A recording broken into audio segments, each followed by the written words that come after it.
I recently attended the 57th reunion of my high school graduation class, the class of 1967. It was held in an event center that was previously a mortuary. I'm sure you'll agree that's not a transition you see every day, although considering the age of the participants, it was kind of appropriate in a grisly sort of way. I recognized some of the attendees right away because they looked just like their parents. I also recognize for all my aches and pains, I've held up remarkably well in contrast with many of my former academic fellows, knock wood. I haven't been very religious about attending these nostalgic soirees over the years. In fact, I only made it to one other, my 25th.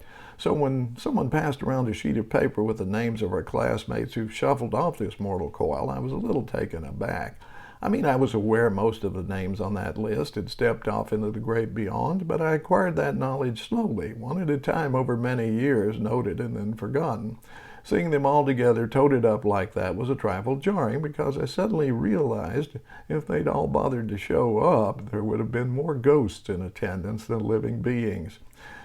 We are asked to add any names we knew of that had been missed. None were added, but I'm sure they soon will be, and eventually there'll be only one left to close the books on the class of 67 and announce the tally to an empty room. Am I selfish to hope it's me? Someone has pointed out we're all the hero of our own movie, but for the first time I paused to consider what that meant.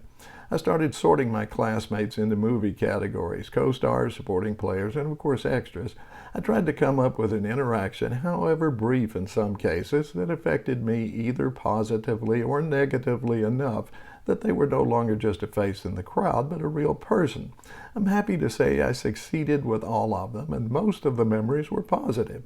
At the end of the night, hugs were exchanged along with promises to keep in touch, and I took another look at the crowd, trying to fix them in memory, because at our age, I'm sure I was seeing some of them for the last time. A week later, I got word several of the attendees had come down with COVID. I immediately took a test and it came back negative, thank goodness, but I was still ticked off we still have to deal with this crap. I'm guessing one, perhaps more than one, of my former fellows hadn't bothered to get vaccinated or boosted and may even have ignored symptoms to be there. That's not just rude, that's dangerous, especially for people our age. The COVID threat didn't completely destroy the bonhomie I'd been feeling, but it did remind me of the wide political and religious gulf between me and the bulk of the attendees at the event. What really bothers me about it is we all, each and every member of the class of 1967, have a smallpox vaccination scar on our upper arm.